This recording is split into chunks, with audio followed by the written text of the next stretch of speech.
with what we aiming to discuss here, whether investigative journalism should generate revenue.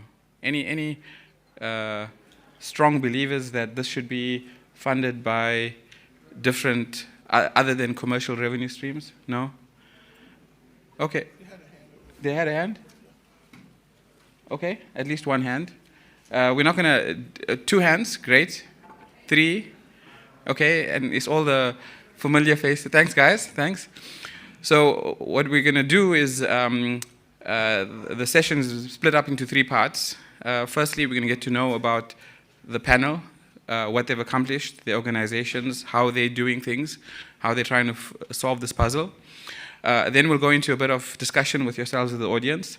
And in the last 15 minutes, we'll try and round up with common areas that we all agree on. What I'm hoping for as the success of this panel is that the discussions don't end at 10:45 when the panel ends.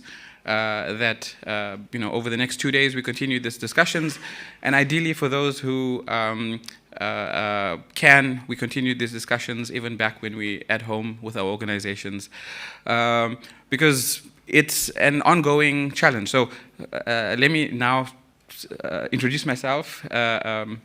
Thanks, Ryan, for mentioning. So I'm with MDIF, that's the Media Development Investment Fund. We've been around for over 25 years investing in media companies. I've been, until quite recently, focused on Africa and the Middle East. But since the last 2 months, I'm looking at media programs globally. My background, I come from a finance background. I was with KPMG for a number of years, unfortunately. Hated my life, decided I needed to do something better, and studied journalism. Joined Al Jazeera, where I was for a number of years, and then ran a startup before I joined MDF. So for me, joining MDF is combining these 3 very different careers, which I think adds a specific type of value, because looking at old problems, new ways through a new lens. I'm going to move on straight to Alina on my left from Recorder. Alina, you can please introduce yourself and your organization. Hello, everyone. My name is Alina Podoraru. I'm the executive manager of Recorder Community Association, the NGO that oversees donations for Recorder. I joined the team 3 months after the project was launched. I was the first intern at Recorder, and I started as a full-time journalist. I reported on social issues, on human rights, on poverty, and I've also documented video investigations into sexual abuse. And since 2020, I've been trying to balance my journalism work with a role of fundraiser and management at the Recorder Community Association. And a few things about Recorder. Recorder is an independent video publication based in Bucharest, Romania. It was founded in 2017 by a group of 4 young journalists, and now we're 25 people in the team. We produce deep dive video investigations, documentaries, and short stories that reach millions of people. Our content is 100% free, and our business model is based on donations. And please, the next slide, because I would like to show you a chart of yeah, it's incomplete, unfortunately, but the biggest slice consists in donations from the individuals, both singular and recurring donations. The next one consists in sponsorships from private companies that choose to redirect, that choose to apply to a fiscal facility that allow them to redirect 20% of their taxes per profit to an NGO. The green slice consists in grants, and the smallest slice consists in advertising. Almost 90% of our revenues consist in donations, both from individuals, companies, and grants, and advertising is the smallest amount. And in the first 2 or 3 years at Recorder, this chart was looking a lot different, of course, because our main sources of income consisted in advertising. And this shift from advertising to donations was, of course, intentional, and it was a consequence of the enormous support we received from our audience, but it was also our belief that investigations should be financed from donations.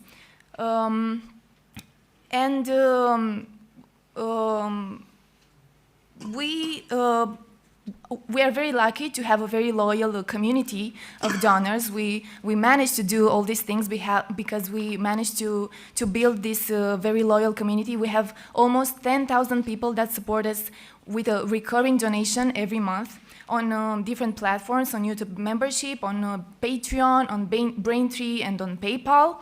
The average donation is around 8 euros, and we have an annual budget of more than 1 million euros.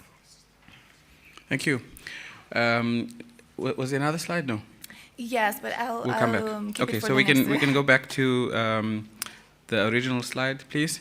While we're doing that, Ron, good to see you again. Ron and I go way back when I was a journalism student about 20 years ago. Yep. Ron's with the AP now. Please, can you introduce yourself and a bit about what you're doing currently? Sure. Thank you. And good morning, everybody. Thank you all for getting up and attending this session so early.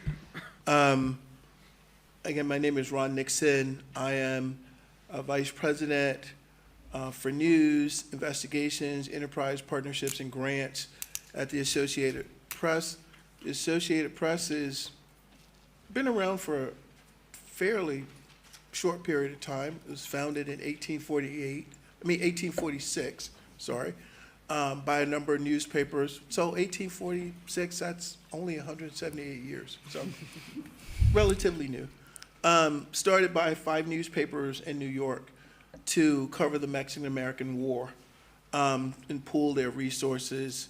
Today, it is a cooperative that is made up of its members, newspapers, television stations, the like, in the United States, with staffers in all 50 states, and it has customers around the world, and we have offices in 250 locations around the world and based in 100 companies. Based in 100 countries, sorry. So I, as the title implies, I oversee the investigative team, an enterprise team that does deeper dives, but not with the same type of accountability as the investigative team. I also oversee partnerships with other news outlets, among other things.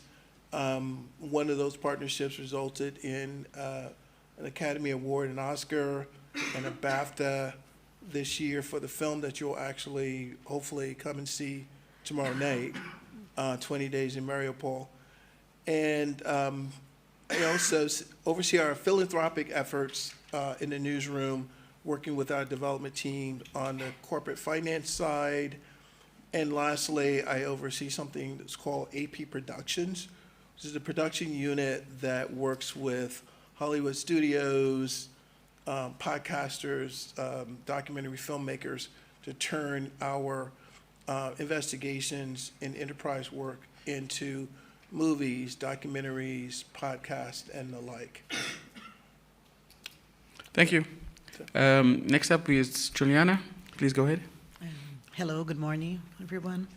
I'm Juliana Mori. I'm from Brazil. I'm a journalist. I graduated 24 years ago, and since then I worked a lot with audiovisual productions, documentaries, television programs, till I took a master in digital arts, and I've always had a passion for visualization in maps and cartography. And since that, in 2008, 2010, I start exploring journalism narratives with maps and combining maps and journalism. And together with my dear friend and colleague, Gustavo Faleiros, in 2012, we launched Info Amazonia, which is, at that moment, it was a platform exploring narrative journalism over maps about the Amazon. And so we are a media outlet for 12 years now. Our main product is our website, infoamazonia.org, and we report about social and environmental stories with maps, with data, and geolocalized reports, stories, about the Amazon in the 9 countries of the region. So we are based in Brazil, but we work in network with other outlets and other journalists in the other 8 countries to try to cover such a huge area. Just in Brazil, it's almost 60% of the country, which is a huge country. And then we have like the area in the other 8 countries.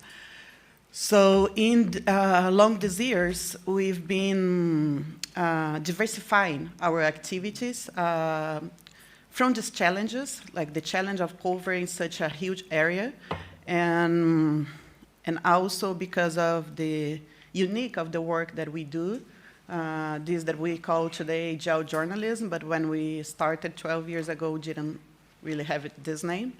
We started diversifying our activities. So but beyond investigative journalism, that's what we mainly do, we started also working with education activities in social environmental data journalism, so trainings and education, and also with building network capacities.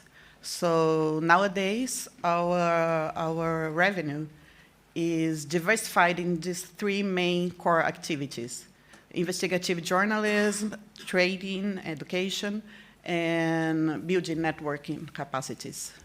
So I think it's pretty much it. Thanks. Just a quick question before we move, Juliana. So what is that? Is it equally split across those 3 areas, or what would be like No, it's not. It's not. In revenue, I'm not really sure. Training has got a strong participation in the last years mainly, but in activity we are much more in the investigative journalism than the other ones. Okay. Like it's the core activity. But the other ones are helping us to diversify revenue and fund our investigative journalism. Okay. Thank you for that, and we'll come back with some more questions. Tidiane, please. Yes, thank you. Good morning, everyone. My name is Tidiane Sy. I come from Senegal, where I founded West Af News. Before that, I was a reporter, a journalist reporter. I worked for some global media organizations, the BBC, AFP, Bloomberg, all the big ones. More than a decade and a half ago, Bilal was telling me it's going to be 2 decades now, and it's true, it's going to be 2 decades now. I decided to found this website because at those days, I mean, just to give you a bit of context, those days, a lot of online media in my part of the world were just copying and pasting, and actually the trend is still going on, copying and pasting content from other news providers or content providers. That was one thing. And the other thing, which is still relevant, is most of it is just sensational journalism to get clicks. So I decided to create that online news platform to really do good journalism, what I pretend to be good journalism. And good journalism for me was anything that's in depth, anything that comes with context, anything that can really help citizens understand what's going on in their country, their region. It is a regional, when I say regional, it's West Africa. We cover the 15 ECOWAS member countries. ECOWAS is the economic community for West African states. But due to language issues, we are more focused on the Francophone ones because we work in French. So we cater more for the Francophone audience. It does not mean if something big happens in Ghana or if you have the opportunity to do a story in Ghana or Nigeria, which are other important West African nations, we would not do it. So this is the idea behind the beginning. At first, it was just a one-man show, because, and it can also help you how it was funded as a beginning. I was still working for some media organizations as a freelancer. I was doing some training for some organizations, and the revenue I would get were to help me build that platform until we get one first award. So, yeah, then suddenly I realized what I was doing was great. For me, it was fun. That's something I was doing when I didn't have anyone commissioning a story. With that award, I realized there was something important here, and I started having stuff. But you start having stuff, it means that you need to have money. So the problem started from there. I think after a few years, around 2013,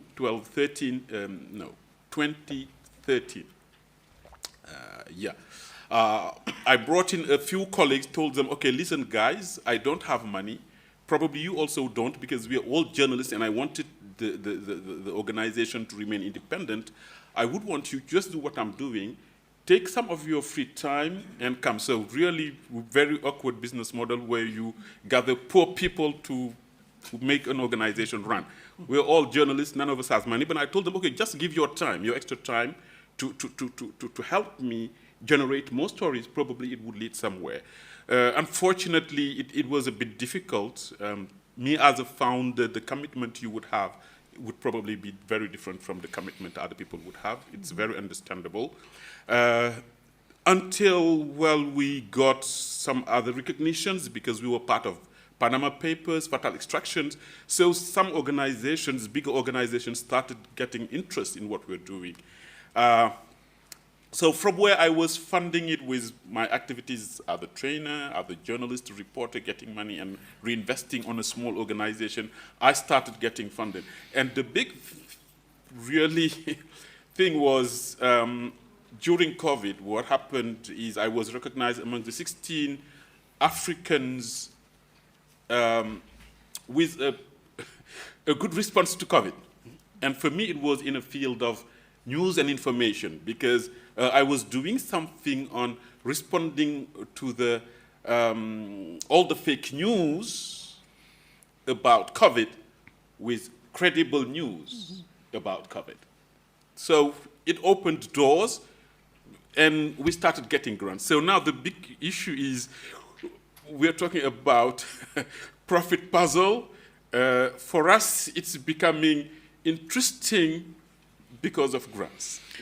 Different grants, of course, but probably then while we're talking, I think 85% of our revenue, if I can call it revenue, comes from one foundation, which is the Net Foundation. So and just the remaining, to give you an idea of... And the remaining 15%? Well, smaller grants, partnerships, putting, but really a little bit more now. But compared to what I was putting a decade ago, it's become like 2% or 3% what I'm putting. Okay, but definitely so now the big chunk. Moving in the right direction. I hope so. So on that note, I just want to maybe set an assumption for the rest of the discussion. And I think it's 2024 now. We can stop pretending that grants is either the solution and should be the only thing we rely on, but to think that we're going to eliminate grants totally, I think is also unrealistic. And I'm happy to debate this, but for the purposes of this discussion, we can treat grants as a revenue stream, right? Already illustrated with your pie chart, but it sounds like this is exactly what those of us on the panel are looking at. You know, the idea is to, the note of the first takeaway I've made here is diversification. And yes, we need to dive a bit deeper into diversifying the sources of grants, but at the highest level, diversifying revenue, including grants, into the organization generally. The other point from that I just want to highlight is, I think, again, by 2024, we can all acknowledge that this business model of build it and they will come doesn't work. good journalism, quality content is unfortunately not enough to help us build strong, sustainable organizations. So I'm going to put a round of questions to the audience, to the panelists, and in that time, ask the audience to, prepare your questions. So, and then we'll come to you and take a round of 3 or 4 questions. So my question is, by now, all of you, with 20 years and 100 and something years and different levels of experience, you've tried different things. You've done experiments. I think it's often hard for people to learn from when things go well in an organization. And these are the things that platforms like this tend to focus on, because all of us want to be on stage with the bright lights talking about how great we've done things. I want to start the other way around and say, maybe highlight some of the things that have failures within your organization, or things that you didn't get the results that you were expecting, and if you've been able to identify why. So to use this as a learning method, learning opportunity rather, for those of us who haven't yet tried or tested a specific thing, to maybe try and understand why, so that we don't make the same mistakes.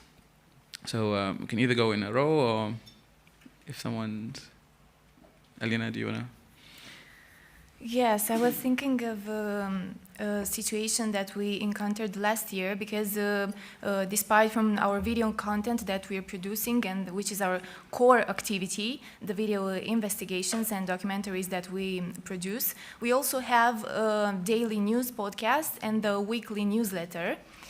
And last year we had this idea. Actually, we've seen this opportunity of creating a newsletter because maybe some of you know about the Door magazine that closed, the magazine managed by Cristian Lupșa.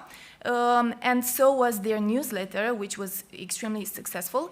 And we were thinking, oh, well, this is an opportunity. Let's take over this newsletter and make it a recorder newsletter. But things didn't go out as we expected, because they didn't want to give that newsletter to us. So we decided to create one from scratch. And we did that kind of situation when we saw an opportunity, but we didn't analyze well enough the need we had. Was it actually truly our need or not? We hired a person to be in charge, but we did the other mistake that says don't hire the person, hire the role, because we didn't have a clear image of that role, what we really want from that role. So we lost a lot of time and a lot of money and energy with that. And yeah, now we have a newsletter, and we have more than 18,000 subscribers, which is great, and an open rate of more than 60%, which is also one of the highest in Romania. But it was extremely painful. Okay. So don't embark on a big new project without proper planning. Exactly. Thank you. Ron, so I want to tweak the question for you a bit, because I think people might be sitting here saying, you know what, the AP, these guys are so big, so old, so successful, like what could we learn from them? Contextualize it for us. Sure. So I think that it's not so much a failure of things that were tried. I think it was a failure. I wouldn't say a failure, but I think it was treating investigative journalism simply as journalism without thinking about what could you do to use it to really fund itself, right? Because, the investigative team is not separate from the overall AP. So you're on that core budget. But as we all know, investigative journalism is expensive, like super expensive, and it's a big team of people. So, but I think previously the focus was simply on let's do great journalism, let's win prizes and make change and all of those things, without thinking about it as what could we do with the journalism to help fund it so that it doesn't create this huge pull on the budget. So I came to the AP about 5 years ago. I was at the New York Times for 14 years. And the tactic that we took was look at the investigative team as a startup, right? And act like it's a separate entity, and how do we then fund this thing with the funding that we get from AP, with additional things. And so we'll talk a little bit more about this later, but part of it was, all right, we do a data distribution to AP customers. Well, that's something that people will pay for.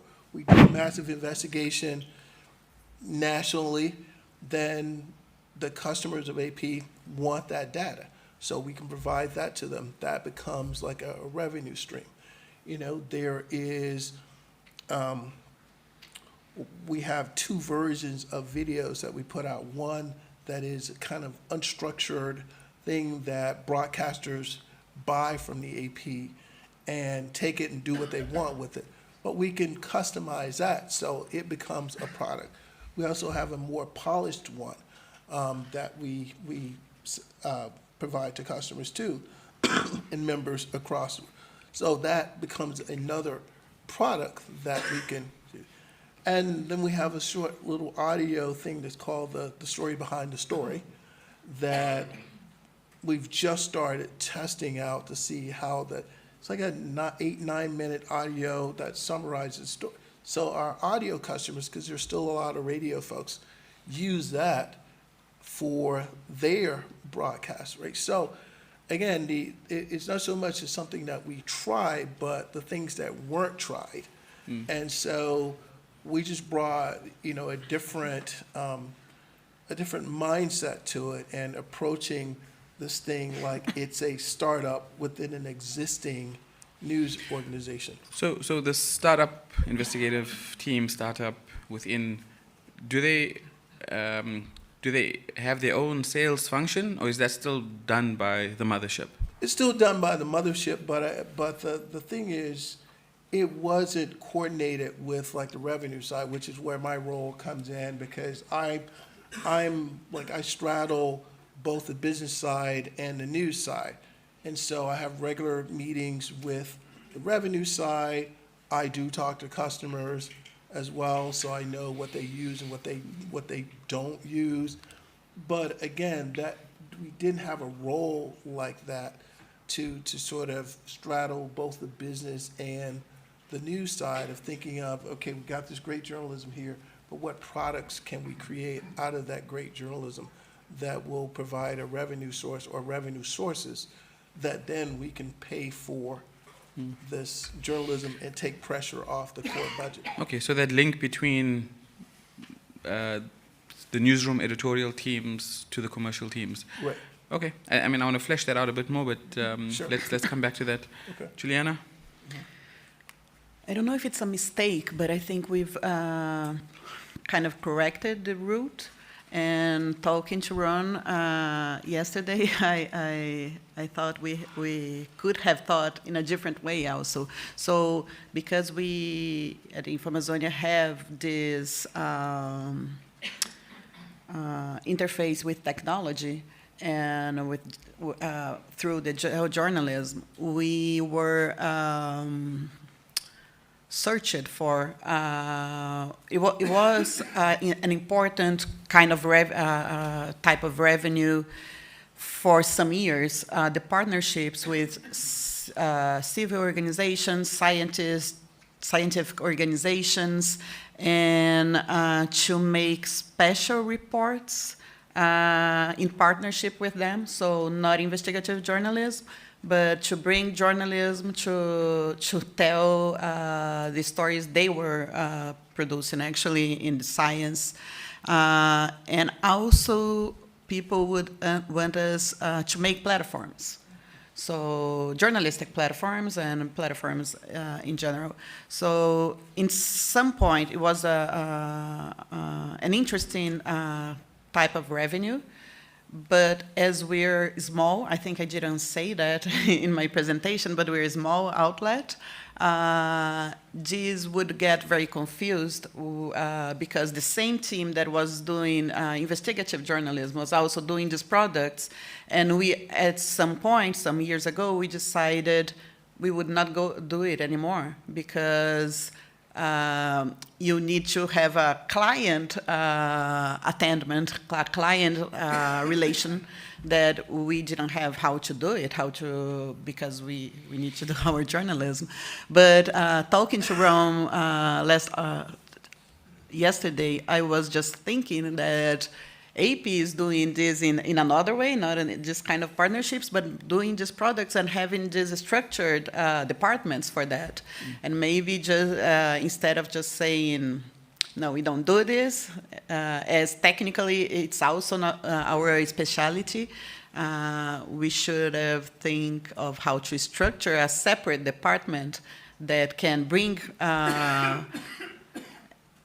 at the end, can bring money to our investigative journalism and not being opposite or stealing the time of our team. Okay. So I think that's. So I mean, I can relate. This is something we see often. Is small teams doing great work get caught up in this. Oh, if we do this and we do this and we do this, and before you know it, you're doing all this cool stuff, which is not bringing additional revenue. But it's draining your resources and also messing up what you were really good at doing in the first place. Let's get the final. Yeah, well, for me, the biggest mistake maybe should be, I started this without any business model. Right. If probably it was like these days, where after I have attended all this conversation about media viability and all those things, probably I would have a business model and then start my platform. I started it out of passion, thinking that, yes, it would work, but how, I never thought of it. So good journalism does not mean good money, definitely. People need to have a business model. I think that's really one big mistake for anyone who wants to start something. The other thing is this idea when I wanted to restructure, but still has the same problem, and said, well, we want to remain independent, I'm only going to call journalists. Probably, if I had said, okay, I need journalists, but I also need people who've got money, things would be different. So the first time I wanted to structure it was calling on journalists to come. I think that was a little, yeah, we've tried a few things. I can't call them mistake. It was just trying now to find revenues like Google Ads, online advertising. If you're publishing, I don't know, a story a week, a big investigation every 2 or 3 months, definitely you can't have enough clicks to get money out of Google. So yeah. These are things that we tried which did not work. And of course, there are many other things that definitely people can learn from. But I think these are the few ones that I really would want to highlight. Thank you. We can do a round of questions from the audience. I assume there's a mic or going around. So if you want to put your hand up, I see one hand at the back. We can take 2 or 3 hands. One, another one at the back there. Okay, so we'll look out for more. So when you get the mic, please go ahead, your name and your organization, and then fire away. Hi, I'm Drew Sullivan from OCCRP. I'm wondering what the panelists think. I've been thinking a lot lately about the innovations in the investigative reporting space, organizations like Bellingcat, and they're not traditional investigative reporting organizations. Is the concept of investigative reporting and how we think about it trapping us from really innovating in the space, and should we redefine what journalism and investigative reporting is in society, and will that help? Okay, thanks, Drew. We have another question there. Yeah. Hi, thank you for this panel. Alina, when you get a chance, I'd be interested to hear, and this is super relevant for smaller organizations, how did you successfully cultivate your base? You didn't use the term audience, but the people who are supporting your organization, it seems like it's a significant amount of your revenue. How did you cultivate that audience? How did you understand it and cultivate it? That is super relevant for a lot of smaller organizations. Thank you. Sorry, can you just get your name and your organization? Sorry, Michael Montgomery with Reveal and Center for Investigative Reporting in the US. Thank you, Michael. Anyone else before we dive in? Sorry? No? Okay. Okay, so I see two more, yes. Somewhere in the middle, and then the last one in the back. So Hi. the lights were in my eyes, so I'm not seeing Hi, clear. I'm Céline Boujak. I'm from Lazy Women in France.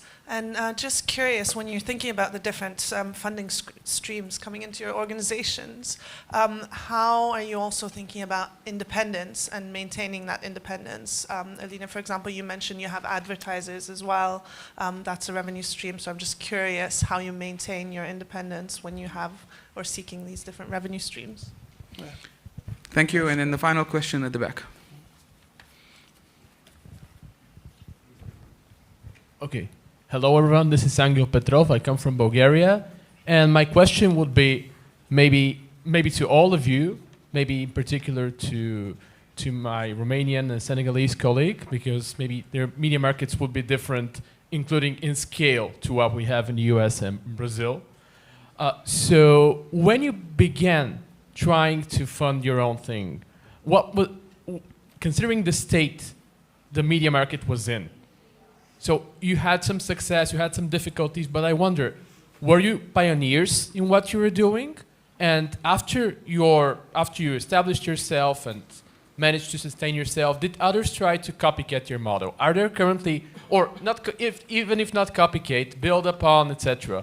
Are there many news and investigative, let's say, organizations that are trying to diversify in the way you are trying to? Thank you. Thank you. Okay, so let's start with Drew. Well, Drew. Drew's question? Yeah. So just so you know, Bellingcat was meant to be on this panel, Right. and unfortunately, Desi fell ill, and so we couldn't hear from them directly. But I think. Yeah, I'd like to take that. Hey, Drew. Good to see you, man. So I think that that's already happened. So the question, again, just to repeat it, was because of the success of things like Bellingcat, and I would also throw in like forensic architecture and others with open source investigative techniques.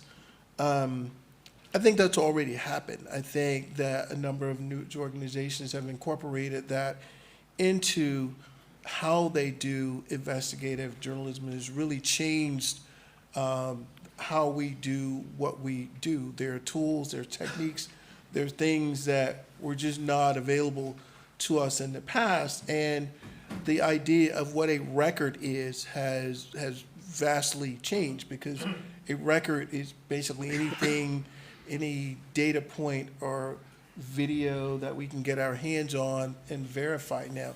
So I think that in of itself has changed how we practice journalism, and I do credit Bellingcat for that. I know for me, the big change was watching. It was the BBC's Anatomy of a Killing, and that completely just blew my mind. And so I immediately started assembling a team of people that included folks that didn't have like traditional journalism backgrounds. Like I have a motion graphics person on the investigative team, developers, illustrators. I mean, people who are not the document data folks, but that bring a different skill set to the practice of investigative reporting. So again, I think the success of, Bellingcat and groups like that have really changed it, because, in the beginning, I know that, when I was at the New York Times, forensic architecture did a lot of the early work with the New York Times, and the same with the AP. When we initially started, we worked with groups like the Human Rights Center Investigations Lab at University of California, Berkeley. But then, we started learning these skills ourselves to be able to do that type of work. I think the other thing that has changed and expanded the definition of investigative reporting, there used to be this idea that an investigative reporter had to be like these lone wolves, right? Like you just had to like one person or two.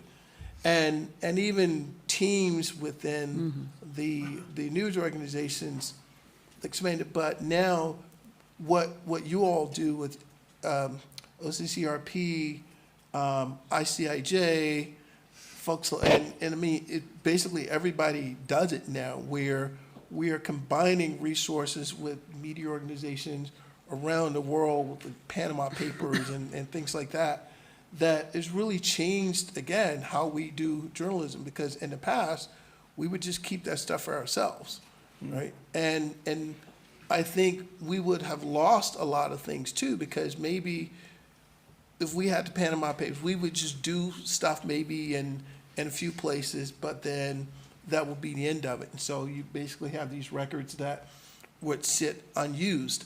So I think that it too has really changed how we do investigative journalism. I would like to complement. I think the way we are doing investigative journalism at InfoAmazonia is also an example of that. Like, we are using satellite imagery, satellite data to investigate things that are happening into the forest. So mainly the bad use of the natural resources, but from that, like, so doing spatial analysis of massive data, so deforestation data, fire data, and thousands of data that we use to understand what is the pattern, what is going on, and then we cross-reference with thousands of other data, but to investigate specific people who are doing that. So crossing with fines, like from the environmental agency and things like this. So at least we start the investigation with that, through the satellite information, not only the imagery, but I talked a lot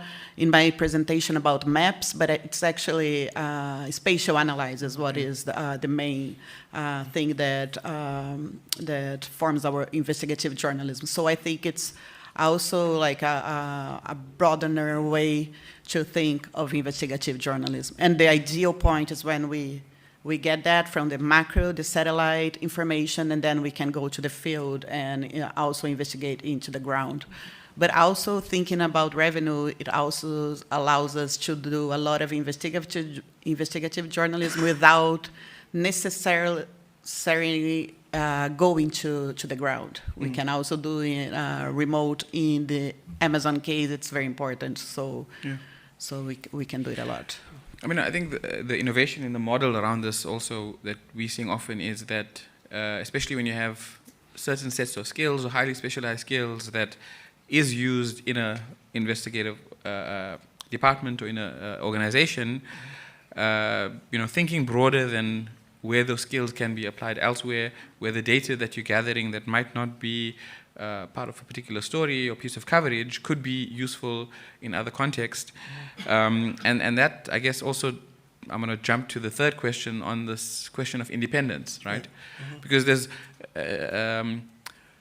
again, I don't want to flesh out the problem, but I think we all know it, we all have it in mind, and now it's been put to maybe all of you, of like, how do you balance this, right? Every time there's a commercial interest that might, yes, you've got the Chinese walls, you've got your newsrooms that are separate, but things are changing and that space is a bit more fluid. So how do we deal with this? Maybe we can just do a quick round.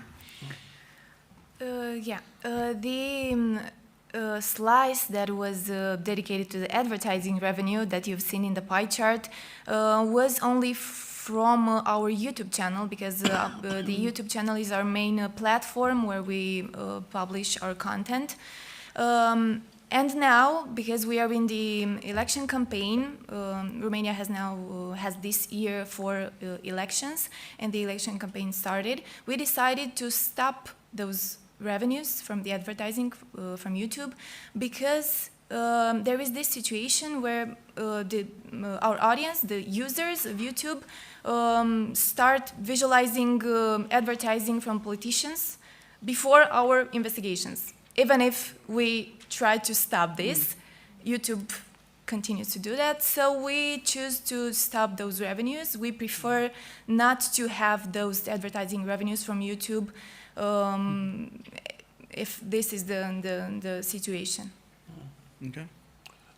So, for all the revenue streams that the AP has, there's a standards review that happens. So, and actually sitting right behind you, who asked the question, is our Vice President and Editor-at-Large for Standards, John Danishevsky. So, there are, like, for instance, there's philanthropy that we won't take because it doesn't meet our standards. There are other business things that we won't do because it doesn't meet our standards. And it goes through this elaborate process, and it gets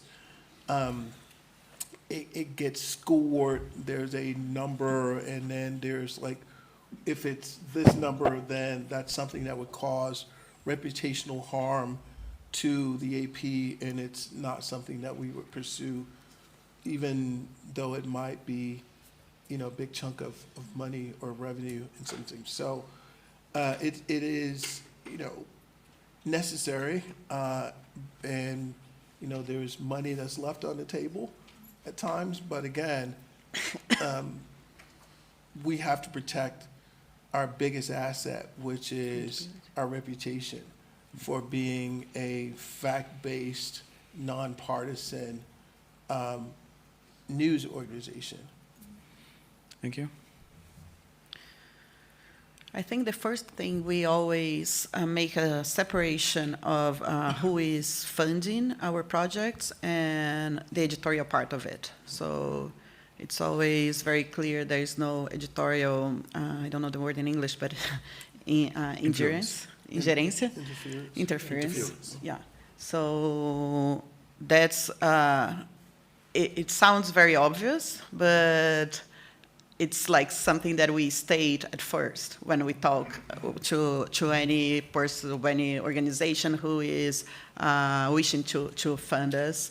And we've had some difficulties in this process, and we understood it's always very important to stand like this since the beginning. So there's no doubt. About advertisements, till 2 months ago, we didn't have it at all. And we had this year an opportunity to be part, like to be published in a big portal of news, which is good for us to broaden the richness of those stories. And they wanted to republish in their website, and we would get some revenue from the advertisements in that part. And it was a conflict for us because some of their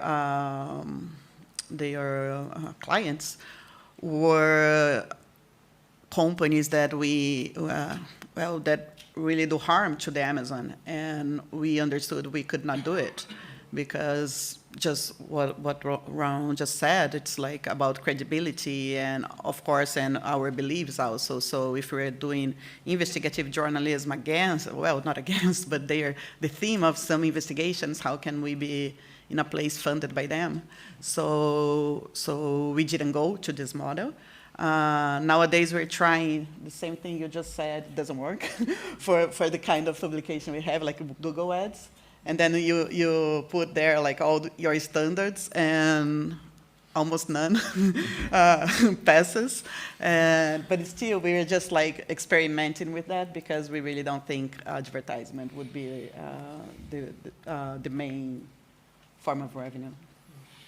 Thanks. In a smaller newsroom like yours? Yeah, exactly the same thing. In Senegal, you can easily access advertising if you're friends with politicians and business people. There's not need, even if you have 2 readers, if you're friends with them, they can support. Right. As long as you will run a story that is favorable to them, or that you would run a story that is hurting the enemy. So, right. But for us, I mean, that was the key issue, and I was explaining why. At some point, I wanted some people to come and join to make this organization bigger, but I was looking for independent journalists, people who were acting like me, who were more likely to act like me, but with no money, and trying to avoid. So I think the issue of independence is critical, and it probably allows me to get back to the point about redefining investigative journalism, or redefining journalism for that matter. For me, it cannot be called redefining. We can use all the new technology, we can have new approaches, collaborative journalism, and all those things. But I think the minute we lose independence, you call it what you want, it's not journalism anymore. For me, it's critical, it's key. Okay. I think we should actually now move to the next question, directly specific at you. So, you know, these people are paying you money on a monthly basis. Why?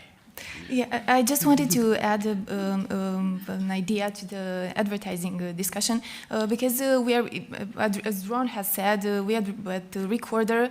Our biggest asset is, of course, the trust we manage to gain from our audience and the reputation we have. And producing video journalism, we believe it's extremely important, and we are extremely serious when we have some very strict rules regarding advertising, and we publicly declared many times that we don't accept advertising at all from some specific companies, pharma, tobacco, alcohol, and gambling, and we don't take political advertising as well. And yeah, regarding the loyalty that we managed to create, that's how we managed to create it.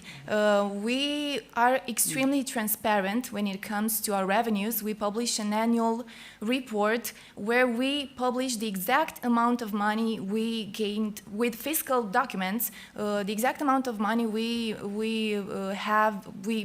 gained from our audience, and from every revenue stream we have, and we explain very detailed what we did with those money. And what it happens is that our audience is extremely impressed by this kind of transparency, and when we do that, in the days we publish those reports, we have donation peaks. I mean, people really really like to see that in Romania there is an independent publication that does that. Yeah, and we are extremely grateful to be in this situation. Thank you. I think the last question, and it was a while ago now, so I'm going to paraphrase. Pioneers, about being pioneers. Right, pioneers, and also the threat of others now coming to copy what you're doing, and how, you know, is that a risk? How do you approach it? Do you want to go? Well, pioneers, yeah, on the online sphere, I think what we were doing, we were pioneers in that, in terms of saying, okay, we're going to go online, but we're not hunting for clicks. Also, doing the type of journalism we were doing online, I should also add online, because we've got other people, other media, but traditional print media doing investigative reporting long ago. I mean, some successfully, others failed very quickly. People replicating, for me, it's no harm, and I think there are some people trying to replicate, not too many, and some of them probably learning from our failures, trying to start with a business model and trying to tap into what the new technologies can offer. I've seen a couple of initiatives that are doing great things in Senegal, so yeah. If I could, I don't see any harm. Yeah, go ahead. make a point on. So I think in talking about revenue and business models, we also have to think about what do I need to get there, right? Which means that your hiring for your staff has to be different than it has been in the past. You have to hire people to fulfill the mission that you have for being able to generate things that will bring revenue from the investigative journalism that you do. So it means that, you know, people who could write that 4,000 word narrative, maybe you don't need as many of them. Maybe you need to invest more into people who do motion graphics, or people who can create products from like AI, or people who are illustrators, or people who are versed in making things more to be able to consume on a mobile platform. So, and I think that that's what's sometimes missing in all of this as we talk about business model. You also have to change your hiring model for when you're, and then the second thing is learning from other industries. I think that journalism can be very insular, and we look to ourselves to solve problems about our industry, but learning from how other people do, and again, it's not a one-for-one. It doesn't mean that, we need to go and learn from Tesla, for instance. But there are industries that we can learn from, because a lot of industries have reinvented themselves to exist in people like big auto companies have reinvented themselves. And we learn how did they do that? What were the things that they thought about to go from here to here? And I think as an industry, we haven't always invested in R&D for where our industry is going, where the products that we're going to, how are we going to serve the people? Because the folks that read and view and listen to our stuff, they're not just readers and viewers and listeners, they're also customers, because they come to us for other things too, right? They see the ads on our sites, they see these other things. Maybe, there are databases that we have that allow them to look up, housing prices or something in the area. So all of those things, I think, have to be a part of this as we think about, business model. And then my last point is we can't look at it as there's a one business model, right?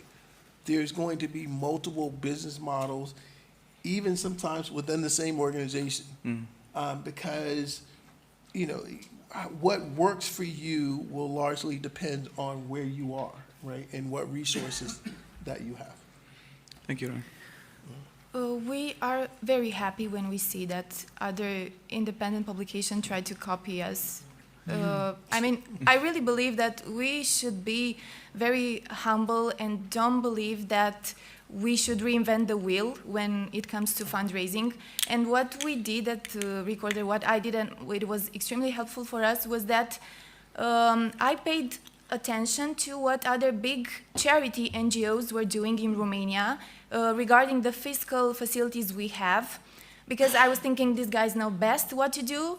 So I paid a lot of attention to them, and it was very helpful for us because 5 years ago, I've seen that one of the biggest charity NGOs in Romania introduced a digital form that allowed individuals to redirect 3.5% of their taxes per income to them in a very simple way, in 30 seconds. It was extremely, extremely simple. And I said, let's do that for Recorder as well. And it was, what it happened was that the next year, our revenues from that fiscal facilities grew sixfold, and then 2 days after that they grew tenfold. And now this revenue stream is one of our main revenue streams we have.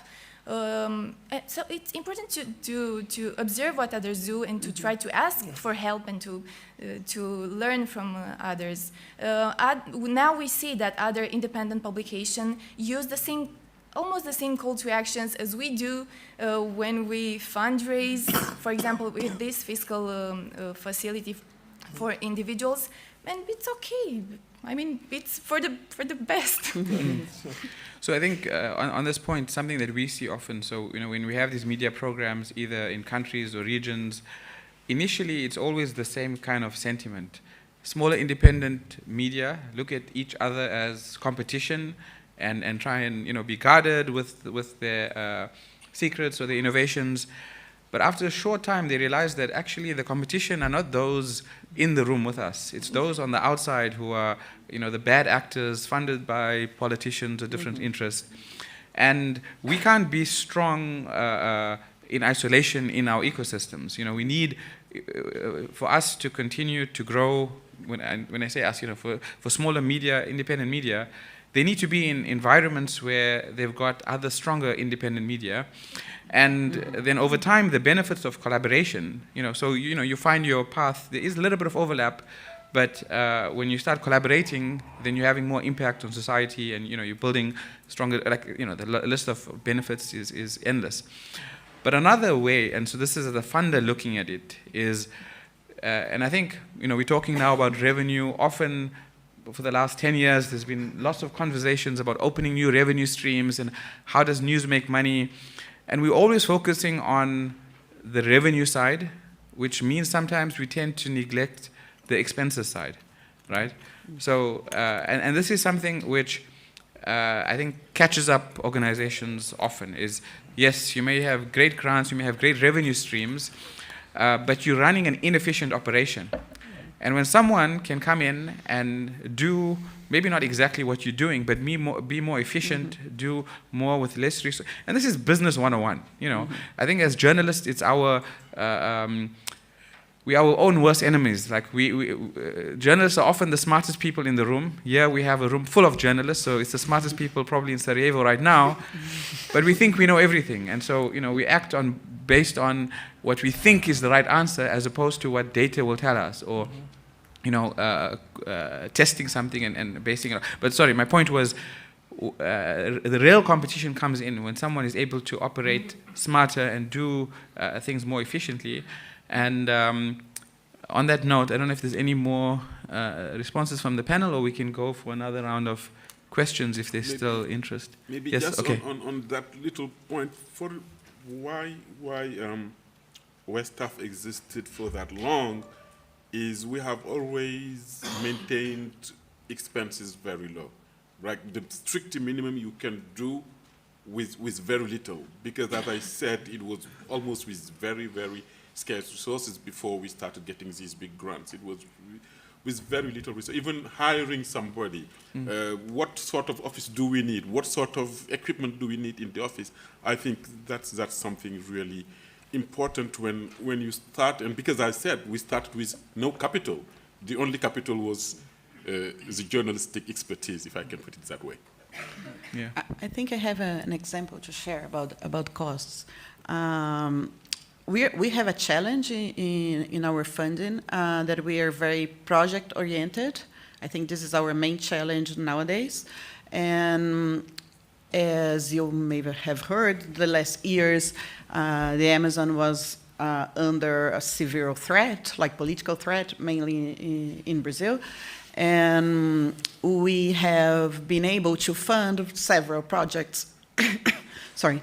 And at some point last year, as I told you, we're a small company, and we were more than 40 people working at some point at the same time. And this was making us, because of the projects, so this was making us to have some, it was 3 or 4 small newsrooms parallels.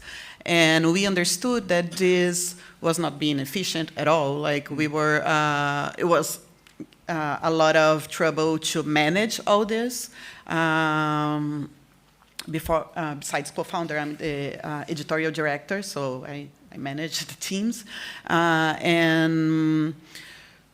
And we were also not investing on our fixed team because we were so divided. And then we decided, and then we decided to step, I don't know the word, to make it smaller and to go back. That's the word I was looking for. And we decided to make our head team, our fixed team, stronger, investing on this team, and instead of working with so much collaborators at the same time. And then we, from this more than 40 people that were working at some point, we limited our team number to 12. This includes finance and administration, not only the journalists. And it's been a tough decision, but a good one. So we are strengthening this team. We are investing, including information and building capacities inside our team, and not just doing the project and the person leaving. And nowadays we're starting to grow again because we already are in full capacity with those people, and we're starting to grow as we need. So I think it's an example of that. Okay, thank you. We're in, I think, the last 10 minutes. Any comments, questions from the audience? I see, okay, one hand here. Okay, two hands here. Okay, let's wrap up from this side. Thank you. Courtney Radge from Center for Journalism and Liberty. As you're thinking about going beyond breaking even, how are you thinking about the value of investigative journalism in the AI era, and specifically with respect to licensing, or how you're thinking about your archives, the data that you might have, excuse me, and could you also address your cloud needs? How do you anticipate needing more or better cloud services as you continue to investigate and maybe get more data, use bigger data sources? Thank you. Thanks, Courtney. There's a question right next to you. Hello, I'm Mark Nelson. I'm here representing the Balkan Free Media Initiative. I'm former director of the Center for International Media Assistance. I just wondered what you guys are thinking about in terms of the way you operate within the context of your political environments and how you deal with the growing opposition to any kind of independent institutions in those environments. We all know that the political enabling conditions are critically important to being able to operate in this space, and it's really, really, for the long term, one of the most important battlegrounds for making sure that we can continue to do high quality investigative journalism. So how are you dealing with that? What are you mentioned all the importance of coming together in groups and to strengthening those ties among organizations and finding ways to deal with that. But how do you build allies with governments and find ways of changing the broader enabling environment? All right, thank you. Who wants to? Which question first? So I think, why don't we do one round and we'll start on your end with Tidiane. I think the AI question is pertinent, but challenging. So AI, the cloud, and then the political environment. Yeah, AI. I was having some side discussions yesterday with some people, telling them I would want in Francophone Africa, people are almost disconnected from those conversations. It's there, but really, people don't even know what's happening. If you're in the Francophone world, I don't know if there are some people here from that part of, particularly in Africa. Yeah, people don't even know what's going on. That's one thing. The second thing is African. Now I'm talking about Africa as Africa.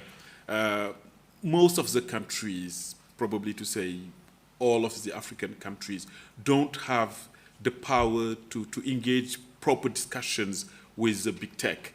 I think we were in a meeting in Joburg with Courtney and others about the fair compensation of our intellectual property.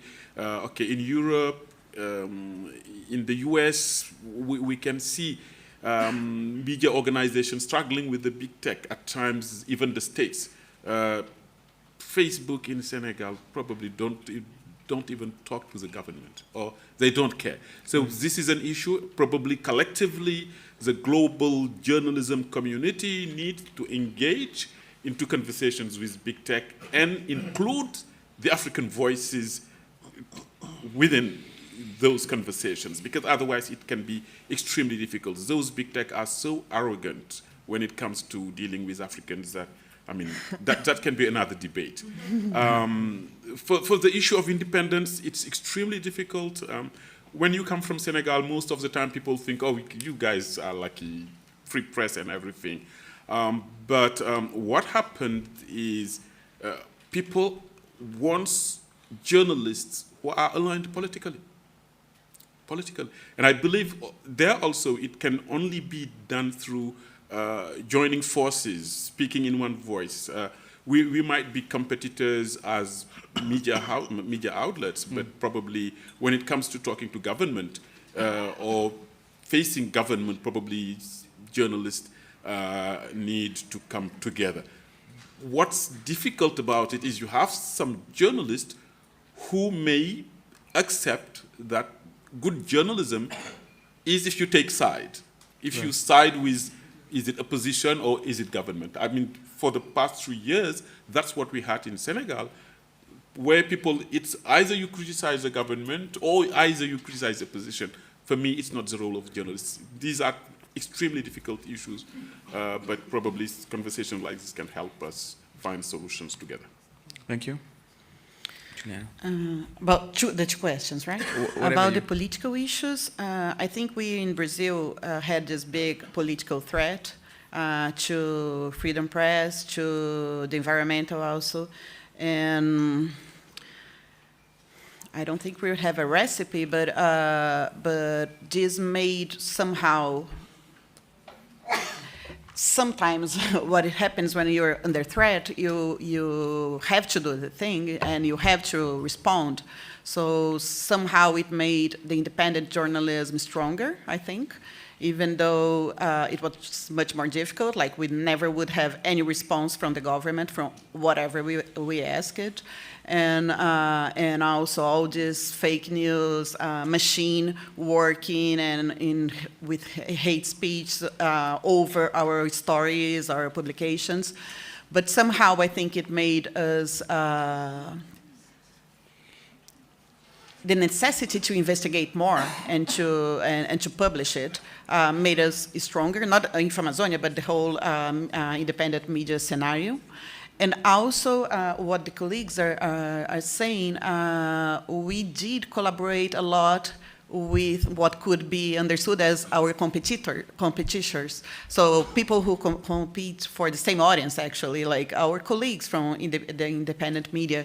So we've done some consortiums of publications, and just to note two of them. One was in the political elections.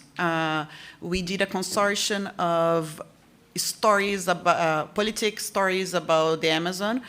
Were like 10 outlets. We are not investigating together, but we were publishing together, so we could support. It was not just one outlet publishing, and so we make everyone stronger. Right now, we are doing this with carbon credit projects, which is not actually a politician issue, but companies, private companies, greenwashing private companies, big issue right now, and we've never been so harassed as we've been since we've started publishing this series, and our friends from other media outlets also. So we are now in a consortium of media. We are not investigating together. We're constructing a database together, but it's not just from Brazil, but also from Colombia, Ecuador. I don't remind all the countries right now, and we are publishing together. We just did this week, and so we brought the reach of the story, and also we support each other. Thanks, Juliana. Ron? All right, I'll try and take both questions. So in terms of intellectual property and AI, as you may recall, the AP was the first media organization to actually sign an agreement with OpenAI, because the idea is if you're going to use our stuff, then you're going to pay us for it, right? We, as I mentioned before, started in 1846, so the archives is a gold mine.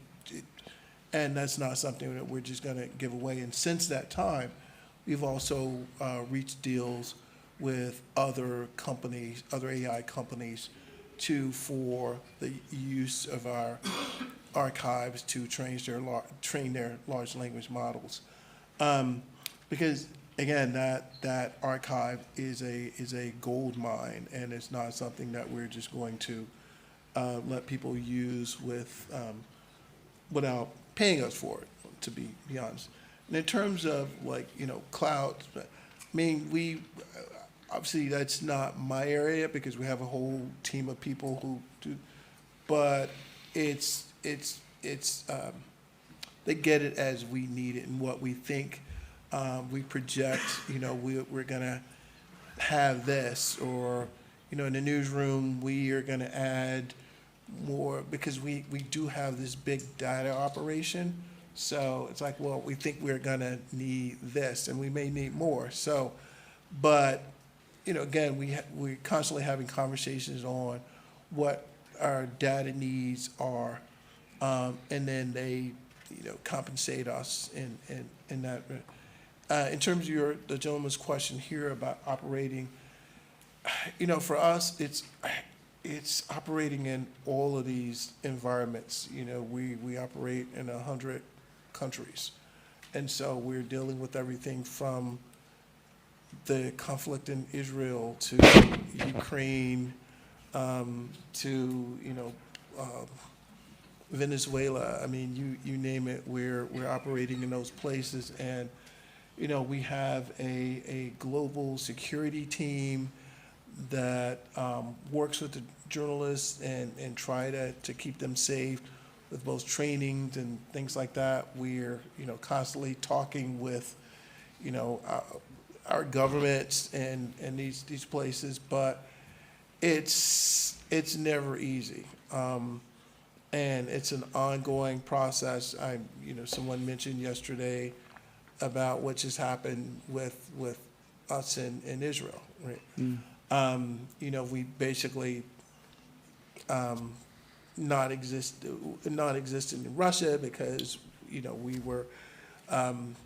we've had journalists specifically targeted, you know, as being purveyors of propaganda. So the short answer is it is difficult across the globe for us to operate in certain places. And that includes some places in the U.S. too, I might add. So, you know, there are no easy answers there other than just having a really good staff that, you know, constantly keeps try to keep our staff safe. And, you know, we'll talk more about AI, but we also actually use AI too for our global security team. Okay, so I think we're just over time, but do you want to take the last word? Very short. Honestly, we at Recorder are not documented or educated enough to be able to make the difference between what's reliable and what's not when it comes to AI, especially because we are producing investigations. And this year we've been trying to make some steps further when it comes to our digital security, because we hired somebody to help us to take some measures. Because last year we had this situation with one of my colleagues that who, after publishing an investigation about the Romanian Secret Service, her phone was intercepted, her calls and messages were intercepted by an entity. You can, yeah.